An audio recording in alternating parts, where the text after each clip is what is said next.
Hola, ¿cómo están? Muy buenas noches. Bienvenidos a esto que es Energía Latam, el debate. Atención porque hoy vamos a hablar de lo que se identifica como la crisis energética mundial. El epicentro del problema está en el hemisferio norte, estamos hablando de Europa y Asia, donde por la escasez están subiendo mucho los precios del gas, del petróleo y también de la electricidad. A ver, estamos hablando de valores 10 veces a los que se pagan actualmente en la Argentina y en toda la región. Por eso la primera gran pregunta es si esa suba de precios es algo circunstancial o se va a sostener en el tiempo. Y la otra es cómo impacta este encarecimiento a la región, que aunque esté desarrollando energías renovables, tiene gran riqueza natural en hidrocarburos, en muchos casos vitales, por supuesto, para su economía. Y en el caso particular de Argentina, el mega yacimiento de Vaca Muerta. ¿Puede ser un paraguas para ampararla de esa crisis o tendremos que prepararnos para un próximo invierno con cortes de energía y mucho más cara? Hoy lo vamos a debatir con el ingeniero Daniel Gerold, fundador y director de G&G Energy Consultants, uno de los principales referentes de la industria, reconocido por el mundo de las empresas y las áreas de gobierno. Así comienza Energía Latam. Bienvenidos.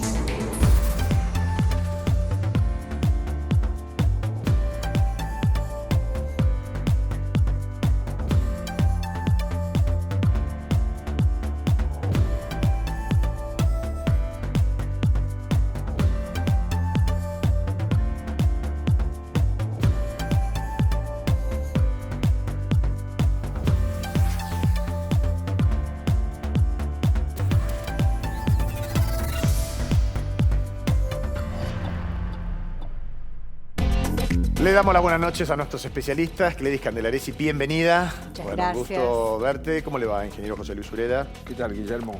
Bien, digo, lo único que nos faltaba, ¿no? Una crisis energética mundial que también podría abarcar a Argentina. ¿Esto es así? Parcialmente. ¿Sí? Parcialmente. Sí. Bueno, Sí. ¿podemos salir de esto? Lo vamos a hablar durante el programa, ¿sí? E inexorablemente va a llegar el frío, ¿no? En el hemisferio norte hablamos de Europa, hablamos de Estados Unidos, hablamos de China y hablamos de crisis también, de millones y millones de hogares. Y esto posteriormente va a repercutir en la Argentina. Bueno, Gledys, vamos a empezar a hablar de esto, ¿qué te parece? Porque también cuando uno habla de crisis, puede hablar de una oportunidad, de un problema, de que se pueda llegar a encarecer la energía. Exactamente. Bueno, a ver, vamos a reservar la respuesta más categórica para el final. Bien. Pero yo te anticipo que para Argentina y la región pueden significar ambas cosas. Ahora, estamos hablando de una crisis que ya se planteó, una crisis que se puede agudizar con el invierno boreal, porque cuando hace frío se demanda más. Claro. Y en este caso se estaría demandando un bien que está escaseando y que está resultando caro. Y se ha encarecido de una manera, pero catastrófica en el último tiempo. Quizás es una de las pocas situaciones en las que se replica una ley de manual, oferta y demanda. Claro. Se demanda mucho, no hay una oferta suficiente para cubrir esa demanda y los energéticos subieron y mucho. Si querés, nos podemos situar en el punto de partida, lo podemos identificar arbitrariamente como China. Fíjate cómo una buena noticia puede desencadenar eventos que la terminan relativizando. A ver, Guillermo, te digo, ¿cuál es la buena noticia? Bueno, que hay una reactivación económica post-pandemia. Reactivación que significa más actividad industrial. ¿Qué le pasa a China? Que aunque está haciendo un esfuerzo para virar a las energías verdes, tiene una matriz energética que depende en gran medida del carbón. Claro. Bueno, el carbón que produce no le alcanza, lo tiene que importar. Resulta que el principal proveedor del carbón de China es Australia. Está con algunas tensiones y problemas por cuestiones comerciales con Australia, entonces no le es fácil tampoco importar el carbón que necesita Australia. Entonces, ¿qué hace? Se va al gas y demanda gas. Y vos sabés que China es una aspiradora, cuando demanda algo, Claro. succiona. Todo, es todo mucho. Importante. Todo es mucho, Claro. todo es mucho, todo es grandes dimensiones. Lo que está pasando es que esa demanda está impulsando los precios hacia arriba y de alguna manera está fortaleciendo esa situación de escasez. Acá vemos en unos gráficos, podemos ver las curvas de las tendencias de lo que ha subido mucho el precio del gas natural, pero Impresionante. aumentó varias veces su valor. No solo está en la foto mucho más caro que lo que se está pagando hoy en la región, en Europa, sino que el salto ha sido abrupto. También está pasando lo mismo con el petróleo y hay algunos análisis que suponen que el petróleo, el precio del crudo, del Brent, va a seguir subiendo. Y por supuesto que si tenés energía más cara, también tenés inflación. Tal cual. Incluso en el primer mundo. Acá estamos viendo un cuadro que muestra inflación en Europa y en Estados Unidos. Es decir, los costos son mayores y por lo tanto los precios de los productos también son mayores. Teniendo en cuenta que los índices inflacionarios tanto en Europa como en Estados Unidos son totalmente para distintos a los nuestros, ¿no? nosotros miramos, Claro. nos divertimos. Sería una pero gloria. Obviamente, acá tenemos el círculo que muestra... La el tormenta círculo perfecta. Es la tormenta perfecta, porque la situación, dijimos, China que demanda más carbón, más gas natural, que a su vez tiene problemas de producción de energía eléctrica. Hay varias provincias, más de 30 provincias en China que están con problemas de abastecimiento eléctrico y por lo tanto con problemas para que sus fábricas produzcan al nivel que podría estar produciendo post pandemia con esta reanimación. Pero también hay problemas en Europa. También se siente la escasez de gas en vísperas del invierno y tenés problemas y tensiones que repercuten en el mercado energético, pero por ahí tienen otro origen. Hay problemas de naturaleza geopolítica que se expresan y agravan el problema energético. Europa tiene dos fuentes importantes, del norte Rusia y del sur Argelia vía Marruecos, que ingresa gas a España. Y vos fíjate que casualmente en este momento Argelia está con problemas diplomáticos con Marruecos, entonces para que el gas transite al territorio marroquí también hay problemas, tensiones y cuestiones a resolver. Se mezcla mucho la cuestión política en esto. Totalmente. Estados Unidos, la situación tampoco es fácil, se encareció el precio y hay lobby para que Estados Unidos deje de exportar gas de aquellos sectores que lo demandan. Y nos vamos rápidamente al cierre de este círculo problemático si nos trasladamos a la región, porque eso pasa en el norte, pero ¿qué está pasando con el sur? Acá tenés un fenómeno muy particular que es el de la sequía, una sequía importante que afecta y condiciona la producción de hidroelectricidad. En países como Brasil, por eso vemos una bandera de Brasil, la hidroelectricidad es fundamental, es la principal fuente. Te cierro. Ahí tenemos la foto del ministro de Energía catarí, Saad Al-Kaabi, que fue muy contundente y él dijo que en la medida que se demande más gas licuado, que es la manera de poder transportar grandes distancias al gas que no sea por gasoducto, no se va a poder atender esa demanda. Entonces, ¿qué significa todo esto? Vamos a la Argentina. ¿Es, como vos te planteas, una oportunidad o un problema? Bueno, sí, debería ser una oportunidad, pero si estamos listos para que esa oportunidad pueda ocurrir. Usted lo está apuntando con mucha claridad y precisión, señor Andino. Efectivamente, puede ser una oportunidad coyuntural de venderle algo más de gas a Brasil o a Chile, que lo necesitan ahora en el verano. Pero ¿qué pasa? Argentina depende todavía de las importaciones de gas. No produce todo lo que necesita. Por lo tanto, yo te diría que esto significa para Argentina un grave problema, en particular para el invierno que viene, porque va a tener que importar gas mucho más caro. Vaca Muerta, el gran reservorio, es una oportunidad. Sí, es una oportunidad, pero vos necesitas un gasoducto para poder evacuar ese gas de Vaca Muerta. Está proyectado como una gran obra pública, pero no se ejecutó. Qué pena, qué pena. Bueno, muchas gracias, Cledis. Qué 2022 que se viene, ¿no? Bueno, ahora lo vamos a seguir hablando, pero agradecemos también a la provincia de Neuquén por acompañarnos en Energía LATAM.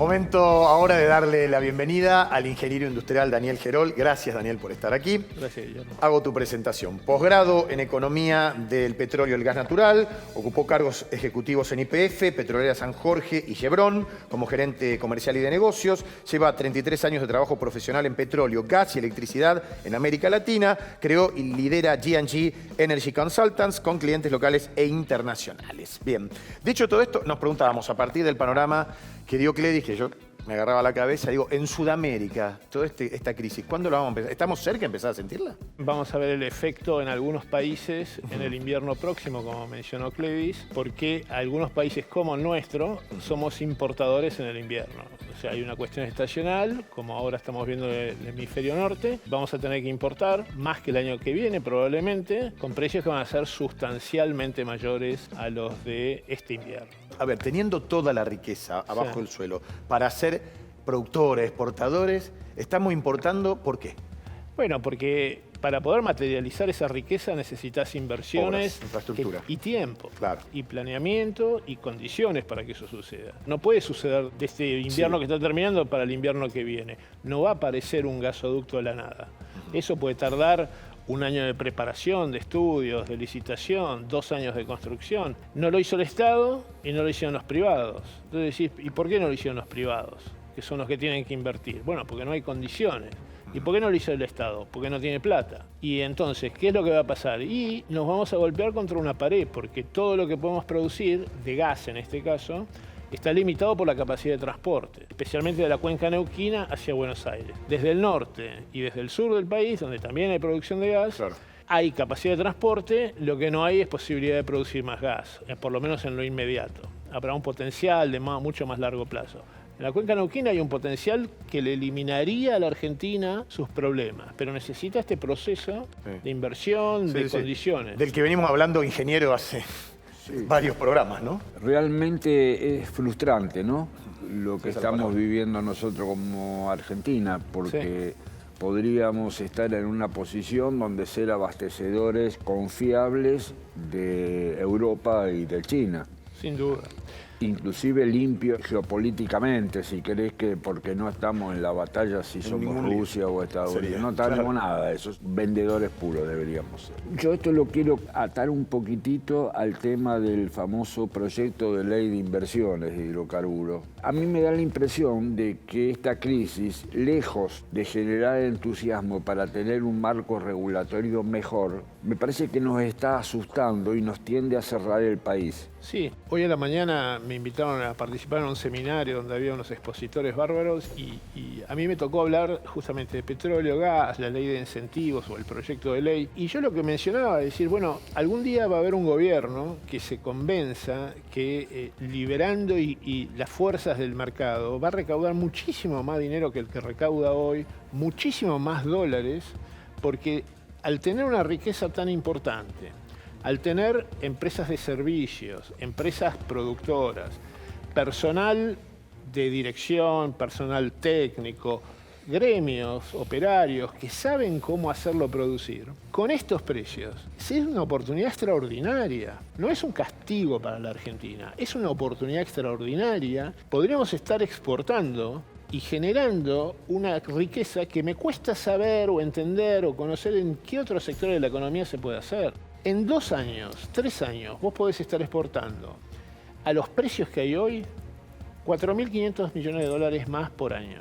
A los precios de hoy, podrías evitar importaciones de 4.500. O sea que ya son 9.000. Claro, ¿y sabés cuánto es el superávit comercial total de la Argentina en este año? Va a ser 10.000. Entonces, esto se adicionaría, porque vos no necesitas restar nada. Muchas veces se dice, bueno, no, porque esta industria necesita muchos dólares para comprar equipos, insumos. Es todo un verso de eso. Está muy interesante esto, porque es como dice el tango, el dolor de no haber sido, el dolor de no ser en realidad, o de no poder, teniendo todas las oportunidades. Pero corte chiquitito y enseguida seguimos hablando con el ingeniero Gerónimo.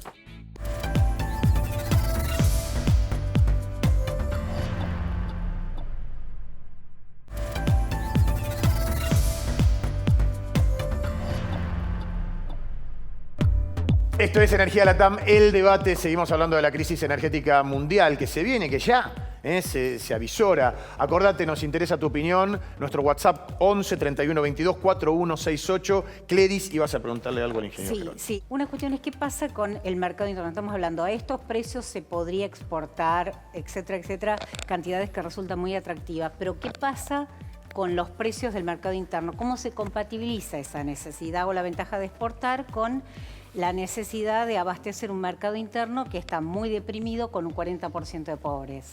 Bueno, hay que distinguir un poquito quién está deprimido y quién está en un muy buen momento. Está deprimido una parte de la población de los consumidores residenciales y comerciales. Otra parte de esa población no está tan deprimida. Tiene sus sueldos, han aumentado, han seguido la evolución de la inflación en general. Y después tenés un sector industrial que está muy superior en el nivel de actividad a lo que era el año 2019. Hay un sector del campo que está en un momento excelente, es uno de los mejores años del campo en las últimas 2 décadas. El precio de la soja aumentó 120% en pesos en un año. ¿sí? Se quejan del gasoil quizás, qué sé yo, que aumentó 55%. Entonces es un poco difícil de juzgar a quién sí y a quién no. Mi opinión, para mí hay que cambiar el esquema. Acá no va a venir inversión si tenemos precios aquí en Argentina, el petróleo vale $54 y en el mundo ayer valía 83. Eso es 60% más en el mundo. No, simplemente el capital, que es lo que te permite producir, no va a venir. Denle todas las vueltas, hagan la ley que quieran. La realidad y la experiencia de 3 décadas trabajando no sucede. Entonces hay que unificar esos precios. Lo cual no quiere decir aumentarle 50% los precios de los combustibles a los consumidores mañana, sino que yo creo que el Estado tiene que instituir como un buffer, un fondo de estabilización, tanto para los combustibles como para otros productos como la electricidad y el gas natural, de modo tal que subsidie a quien corresponda subsidiar, que baje los impuestos cuando haya momentos de alza en los precios, como es el actual, que si no le alcanza con esa baja de impuestos para el nivel que el Estado decide o el gobierno decide que tienen que pagar los consumidores, que subsidie temporalmente la producción de los combustibles o a los productores para que no le aumenten a los consumidores finales. ¿Con qué lo subsidia? Bueno, cuando yo hable de esa riqueza a crear en forma anual, eso tiene, el mayor beneficiario de eso no son las empresas. Es el gobierno, ¿no? Son los estados, claro. Nacional, provincial y municipal. Claro. El Estado nacional, el gobierno central, dejaría de transferirle recursos a provincias petroleras que cobrarían muchísimas más regalías y tendría una recaudación extraordinaria con lo cual puede hacer todos los tipos de subsidios que quiera realizar. Pensando en subsidios, estoy pensando en el costo fiscal de importar. Te vuelvo un momento a la crisis energética actual. Sí. Vos sos un hombre de números. ¿Tenés un cálculo de cuánto va a tener que disponer adicionalmente el Estado para importar gas en el próximo invierno? Es decir, estamos hablando del 2022, cuyo presupuesto se está discutiendo ahora en el Congreso. Sí, yo te hago la cuenta general, no te lo puedo discriminar en gas, ¿no? Pero yo te digo, las importaciones energéticas, que este año quizás cierran en 4.500 millones, el presupuesto nacional está subestimado. No sé cómo lo hace. Digamos, si quieren seguir con este esquema, yo estimo que el año que viene se van a importar al menos 6.500, 7.000 millones de dólares. Y por lo tanto, la necesidad de subsidios o de aumento tarifario es mucho mayor que la que está contemplada en el presupuesto. Entonces yo creo que lo que va a suceder es que o el gobierno gira antes y libera y trata de maximizar las exportaciones de energía para que con eso poder financiar ese impacto que va a venir de las importaciones que va a haber que hacer, o vamos a golpearnos contra la pared en el próximo invierno. Pero ¿qué es golpearnos contra la pared? Y no va a haber dólares para pagarlo. Y de repente vas a tener destrucción de demanda, porque sí. ¿Con qué lo vas a pagar? Pero ¿eso qué deviene? ¿En cortes entonces de energía? Bueno, va a haber menor suministro. Alguien va a tener que verlo. Bueno, a las industrias. ¿Qué está pasando ahora en Europa, en algunos casos? Aquel que no tenía un contrato de largo plazo y operaba en el mercado spot, porque el año pasado ganó mucho dinero porque los precios bajaron en el mundo, o en Europa, o en el sudeste asiático, ahora tiene que cerrar. Hay plantas de amoníaco, plantas químicas en Alemania, en Inglaterra, que están cerrando porque el costo de su materia prima lo hace no competitivo. El Estado europeo también está asistiendo, ¿eh? Hay un esquema de auxilio y de ayuda que acá se cuestiona mucho, pero que lo están aplicando. No, están tratando de salvar a varios comercializadores de energía, que allí está desregulado.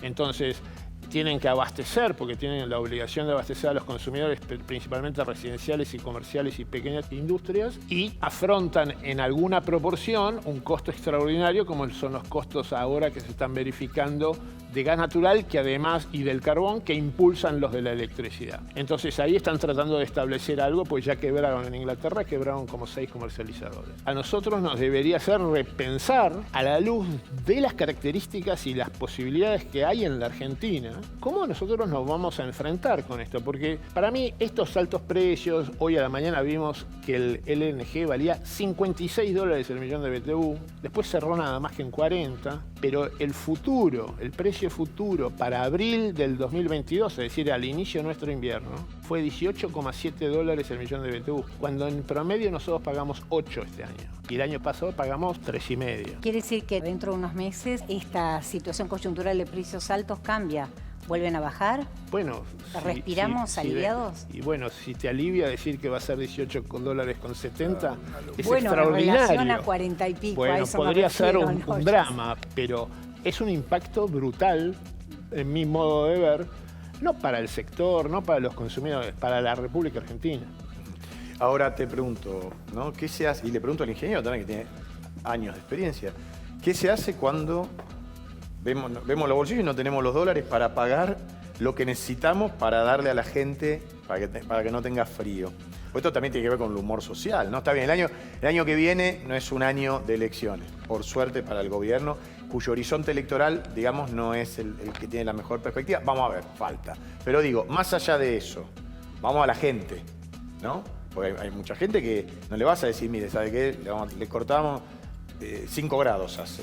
Ya esto lo vivimos porque a partir del 2004 progresivamente cada vez fuimos teniendo una declinación abrupta de la producción y llegó un momento donde nos encontramos con varios problemas. Un problema fue que ya no nos alcanzaba con importar con un barco y tuvimos que ir a cortes de industria. Tuvimos cortes extendidos e intensos de gas a industria durante varios años. Cortes de gas a Camesa para generación eléctrica lo tuvimos que reemplazar con combustible líquido. Nos tocó la crisis del gas licuado del 2012 cuando ocurrió lo de Fukushima en la planta nuclear, que los precios se dispararon, no comparado con hoy, pero se fueron a $18, $20 el millón de BTU y nos agarró también con la billetera vacía. Es decir, parece ser que siempre tropezamos con la misma piedra, pero no tomamos medidas en consecuencia, porque volvemos a caer a los mismos problemas. Hoy estamos en una situación parecida, creo que mejor que la del 2012, pero me parece que estamos lejos de tener una situación tranquila, digamos, una situación sólida donde le podamos garantizar al país la energía que necesita para hacer sus quehaceres. Plan Gas, el esfuerzo que hacemos todos los contribuyentes para apoyar a las productoras y estimular la producción, ¿es en vano entonces? ¿Nunca nada alcanza? No, bueno, el Plan Gas estaba diseñado para recuperar los niveles de producción del 2020. Y yo me permito hacer una corrección. En realidad, el Estado subsidia indirectamente a los consumidores de gas. El que debería pagar el precio de gas, que fue un precio determinado en competencia entre varios productores que pujaban para tratar de vender el gas en ciertos volúmenes, es un precio bastante razonable, porque se paga en promedio $3,44 frente a los números que hemos estado hablando. Hay quien piensa que se puede producir gas a $2 el millón de BTU en Argentina. Yo, mi experiencia técnica, análisis y conocimiento de todo el yacimiento de la República Argentina, es imposible. Si $3,50 no lo puede pagar los consumidores, para que haya gas y no sea mucho peor el problema de importar, el gobierno le paga a las empresas. Pero en realidad el problema es que los consumidores no lo pagan. No es que subsidian a las empresas. Las empresas le dicen, bueno, ok, yo no invierto, como fue desde el 2019 hasta el 2020, y la producción se cayó 18%. Entonces no hay gas y como los gobiernos no pueden afrontar cortarle gas al consumidor residencial, armaron un plan para que haya gas, sin que aumente la tarifa. Es medio mágico, porque cuesta un montón de plata esto. Claro. Nos quedan 2 minutos y los quiero aprovechar para algo a lo que hiciste referencia. Supongamos que nos ponemos los pantalones largos, vamos con una política de Estado a largo plazo, vaca muerta, reactivamos. ¿En cuánto tiempo Argentina podría convertirse en ese exportador al que hiciste referencia hace algunos minutos? Con obra de infraestructura, con seguridad jurídica, con todo lo que se necesita integralmente. Yo creo que en 3 años darías un primer escalón importante, relevante, porque el cuello de botella hoy es construir un gasoducto desde Neuquén hacia la región central del país, es decir, el eje Buenos Aires, litoral Córdoba, y eso tardaría no menos de 3 años entre una cosa y la otra. La producción de gas, la gran ventaja de lo que se ha probado en el sur de Santa Cruz o en la cuenca neuquina es que en 6-8 meses pudiste aumentar ese 18% que había caído, lo repusiste. Es extraordinario, es decir, acá hay un potencial muy importante. Yo haría un montón de cosas, ¿no? Pues yo exportaría todo el año, porque eso me permitiría ganar mercados, por ejemplo en Chile, y con esa plata, porque ellos tienen que pagar los precios, tarde o temprano los van a terminar pagando los precios del sudeste asiático, porque están en ese mercado. Perdón, pero si exportás todo el año, vas a tener que importar más para abastecer el mercado argentino. Por supuesto, porque yo tengo que importar 3 meses, 4 meses, 120 días. Entonces, lo que yo tengo que importar en ese periodo termina siendo un monto menor frente a todo lo que yo puedo ganar exportando. En forma inteligente, ¿no es cierto? Además hay otra cosa. Y cerrámelo, José Luis. Sí, hay otra cosa que es la siguiente. Nosotros estamos contraestacional. Nosotros podemos tener un agresivo proyecto de exportación de gas natural licuado que baja la demanda. Cuando es nuestro invierno, baja la demanda de nuestros clientes y nosotros con eso podemos abastecer el mercado interno y posiblemente bajar muchísimo, si no anular las importaciones. Es decir, la verdad que las tenemos todas. Lo único que nos falta es que nosotros nos decidamos hacer las cosas bien. Poner primera. Poner primera, segunda y tercera, porque ya no hay más tiempo. Empezar caja a automática. meternos en la autopista. Y salir a 500 por hora. Bueno, ojalá que se dé prontamente. Ha sido un placer enorme tenerlo. Muchas gracias por la invitación. Muy amable. Muchas gracias. Gracias. Gracias, Cledis. Gracias, ingeniero Sureda. Y gracias a todos ustedes por haber estado de ese lado. Agradecimiento también a Easy Makeup. Acordate que puedes encontrar sus productos en easymakeup.com. Nos volvemos a ver el próximo domingo. Chau.